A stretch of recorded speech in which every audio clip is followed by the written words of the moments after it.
श्री शिवाय नमस्तुभ्यम। दोस्तों जय महाकाल। कैसे हैं आप सभी शिव भक्त। देखिए आप सभी को पता है कि 16 जनवरी 2026 का आज दिन है और आज के दिन बन रहा है साल का सबसे बड़ा महासंयोग। वो कौन सा है? पूज्य गुरु जी ने शिव महापुराण की कथा के दौरान कई बार कहा है कि जब प्रदोष और मासिक शिवरात्रि का दिन एक ही पड़ जाए वो होता है शिव और पार्वती के मिलन का दिन। और आज के दिन जो भी भक्त महादेव से अपनी कामना करता है, मैया पार्वती जी से अपनी कामना करता है, उसकी वो समस्त मनोकामनाएं पूरी जरूर होती हैं।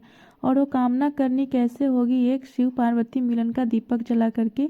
जो व्यक्ति आज रात्रि अपने घर में इस उपाय को करता है उसकी वह समस्त मनोकामनाएं पूरी जरूर होती है। और पूज्य गुरु जी की ही कथा से सुन करके और समझ करके इस पूरे उपाय को बहुत ही आसान भाषा में आप सभी लोगों को बताऊंगी। परंतु उससे पहले आप सबसे बस एक छोटी सी प्रार्थना करना चाहूँगी कि जो भी शिव भक्त पहली बार आए हैं चैनल को सब्सक्राइब जरूर से किया कीजिएगा। और चाहे वीडियो को लाइक करें या ना करें, कमेंट बॉक्स में हर हर महादेव जरूर से लिख दीजिएगा। इस पूरे वीडियो में हम 4 महा उपायों के बारे में बात करेंगे जो आपको आज की रात्रि में करने हैं। कौन सा दीपक बनाना है, आटे का या मिट्टी का, लंबी बाती या गोल बाती, सारी बातें करेंगे। सबसे पहले बात करते हैं हमारे पहले वाले उपाय की।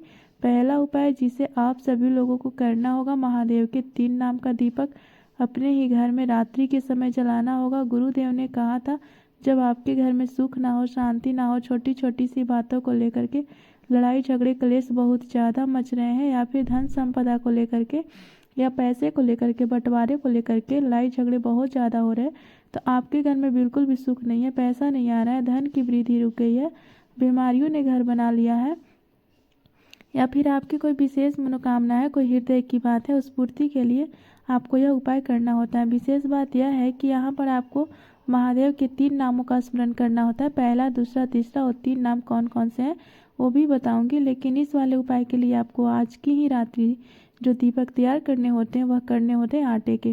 आटे के दीपक आपको बनाने हैं कितने? 3 दीपक आपको बनाने हैं, छोटे छोटे से बना लीजिएगा। सभी के अंदर आपको भरना होगा घी, इस चीज़ का ध्यान रखना। लेकिन यहाँ पर बातियाँ अलग अलग लगेगी, तो आपको 3 आटे के दीपक बना लेना है। तीनों में ही घी भर लेना है। इसी के साथ तीनों में 3 चीज़ें आपको चाहिए होगी गिन करके। 7 काले तिल के दाने आपको लेने हैं, ठीक है। इसी के साथ में आपको मात्र 1 चाहिए होगा काली मिर्च, और सबसे महत्वपूर्ण चीज़ लौंग।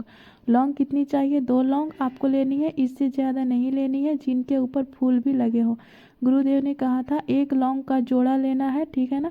इस तो 2 लौंग हो गई। अब आपने करना क्या है? सबसे पहले रात्रि के समय 9:15 बजे के बाद आपको यह उपाय करना होगा। अपने ही घर पर पहला जो दीपक होगा उस पहले आटे के दीपक को महादेव के महादेव के सम्मुख में, आपके घर का जो मंदिर है उसी मंदिर में गोल बाती लगा करके, यानी कि जो महादेव के मंदिर के सामने आप लगाओगे गोल बाती, उसके अंदर प्रयोग में करनी है और उस दीपक को प्रज्वलित करना है। प्रज्वलित करके अपनी कामना, घर की सुख शांति समृद्धि की कामना करते हुए आपने जो 1 लौंग का जोड़ा लिया है उस 1 लौंग के जोड़ों को इसी दीपक के अंदर कुंदकेश्वर महादेव के नाम से, पहला नाम कौन सा जाने? कुंदकेश्वर महादेव का नाम लेकर के दीपक के अंदर आपको डाल देना है। पहला दीपक आपको यहाँ पर लगाना है। दूसरा जो दीपक है उसके अंदर भी आपको गोल बाती का ही प्रयोग करना है। और जब आप घर के अंदर जाते हो तो आपका जो दाहिना हाथ पड़ता है घर के इस साइड में, आपको उस दूसरे दीपक को प्रज्वलित करना है, जलाना है। और जो 1 लौंग का जोड़ा लिया है उस मैंने गलती बोल दिया, यहाँ पर लौंग का जोड़ा नहीं, आपने जो एक काली मिर्च ली है उस एक काली मिर्च को इस दीपक के अंदर आपको डाल देना है। जब आप यहाँ पर समर्पित करेंगे तो किन के नाम से करोगे?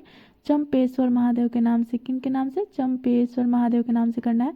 दूसरा दीपक घर की चौखट पर, और जो तीसरा दीपक है उसे आपको अपने घर के बिल्कुल बीचों बीच केंद्र स्थल पर किस तरीके से आपको दीपक रखना है।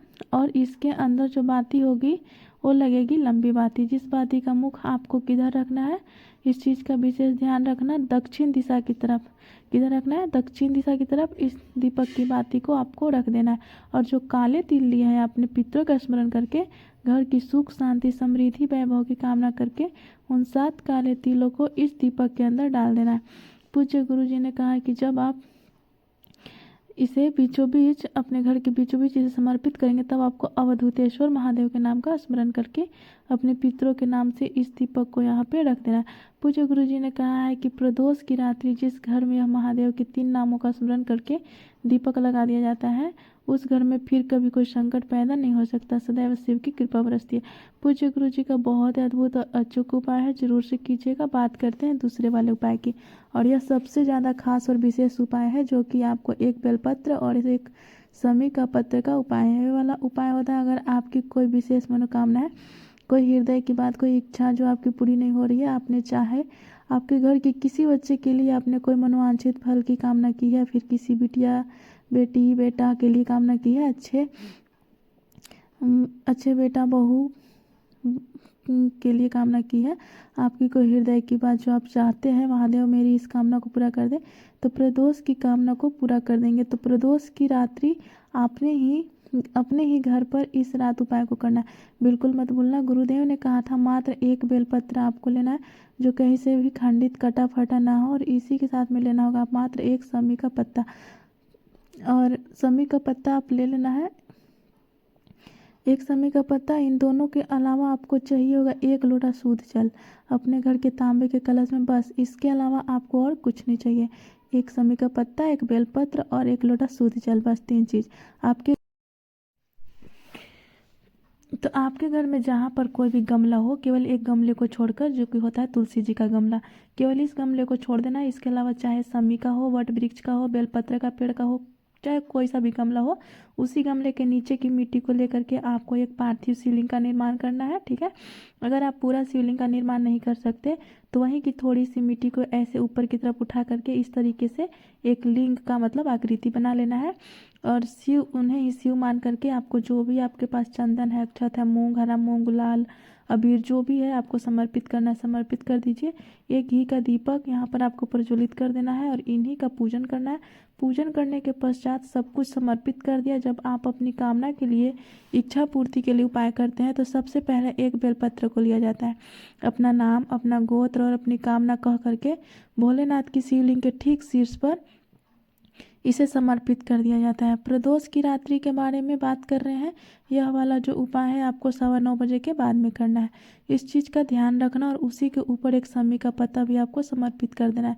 श्री शिवाय नमस्तुभ्यम मंत्र का स्मरण करते हुए यहीं पर ठोक दे करके चले आना है। 15 मिनट के पश्चात आपको वापस जाना है। 1 लोटा शुद्ध जल जो आपने लिया है दोनों हाथों में लेकर भोलेनाथ के शिवलिंग के ठीक शीर्ष पर आपको समर्पित करना होगा, श्री शिवाय नमस्तुभ्यम मंत्र का स्मरण करते हुए। लेकिन उससे पहले यह जो एक बेलपत्र आपने लिया है ना, इस एक बेलपत्र को यहाँ से उठा लेना, और उसके पश्चात 1 लोटा शुद्ध जल समर्पित करके पार्थिव शिवलिंग का विसर्जन भी कर देना है। अब जो आपने बेलपत्र लिया है इसे उठाकर अपनी कामना कह करके अपने घर के मंदिर में इसे रख दीजिएगा। पूज्य गुरु जी ने कहा 21 दिन तक इसे अपने घर के मंदिर में रखे रहने देना, बेलपत्र कभी बासी नहीं होती, और 21 दिन के पश्चात इसे किसी भी बेलपत्र पेड़ के नीचे ही वापस रख के चले आना, चाहे कैसी भी कामना क्यों ना हो पूरी जरूर होगी। पूज्य गुरु जी का बहुत अद्भुत और अचूक उपाय है, जरूर से कीजिएगा। और यह तीसरे नंबर का उपाय जिसे आपको आज प्रदोष के दिन करना ही करना है। यह सबसे विशेष उपाय है प्रदोष का, जिसे आपको करना होगा।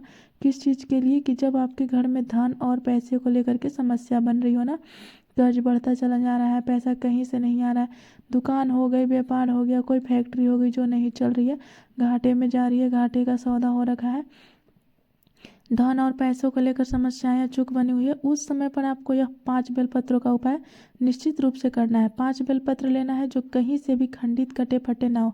ध्यान रहना, इसके नीचे की डंडी को बहुत सारे व्यक्ति तोड़ देते हैं, बेलपत्र के डंडी को, ठीक है, तो इसे तोड़ना नहीं है। थोड़ा सा लेना होगा आपको लाल चंदन, एक चुटकी के बराबर कोशिश करना है, लकड़ी वाला हो तो बहुत अच्छी बात है। और आपको लेना होगा मात्र 1 चावल का दाना, जो कैसा होना चाहिए, अक्षत होना चाहिए, पूर्ण होना चाहिए, ठीक है। और 1 लोटा शुद्ध जल अपने घर के तांबे के कलश में, बस इस वाले उपाय को आपको शाम के समय प्रदोष काल में करना होता है। कब? शाम के समय प्रदोष काल में, प्रदोष के दिन करना है। इसे लेकर के आपको पहुंचना है भोलेनाथ के मंदिर में, शिवलिंग के पास। एक दीपक जरूर बना लीजिएगा, गाय के घी का गोल बत्ती का दीपक। जैसे ही आप यहाँ पर पहुँचेंगे तो पहुँचने से पहले ही शिवालय की जो चौखट आएगी, उस चौखट पर सबसे पहले एक दीपक आपको अपनी कामना कह करके प्रज्वलित कर देना है। और उसके पश्चात आपको शिवलिंग के पास में जाना है। यहाँ जाने के पश्चात शिवलिंग के पीछे की तरफ आसन लगा करके बैठ जाना है, जिससे आपका मुख उत्तर दिशा की तरफ में हो जाएगा। अपने दाहिने हाथ के ऊपर जो एक बेलपत्र है, उसे आपको इस तरह से रखना है कि डंडी आपकी तरफ में रहे और बीच वाली पत्ती आपकी बीच वाली उंगली पर। उसी के ऊपर चंदन की एक बिंदी लगा करके एक चावल का दाना इसी के ऊपर आपको रख लेना है, ठीक है। और अपना नाम, अपना गोत्र, अपनी कामना कह करके भोलेनाथ के शिवलिंग के ठीक शीर्ष पर इस समर्पित कर देना है। समर्पित करके जो एक लोटा शुद्ध जल आप लेकर के आए हो, उसे माता अशोक सुंदरी के स्थान पर आधा लोटा जल और आधा लोटा जल इसी बेलपत्र के ऊपर समर्पित करके जो व्यक्ति आ जाता है, वह ध्यान से जिस कामना के लिए करता है, उसकी वह कामना पूरी हो जाती है। पूज्य गुरु जी के सभी उपाय बहुत ही ज़्यादा खास और अद्भुत है, जरूर कीजिएगा। वीडियो पसंद आए तो लाइक करना, चैनल को सब्सक्राइब भी कर देना। तो आज की वीडियो आपको कैसी लगी कमेंट में आप जरूर बताइएगा, और कमेंट में श्री शिवाय नमस्तुभ्यम या हर हर महादेव जरूर से लिख दीजिएगा। धन्यवाद।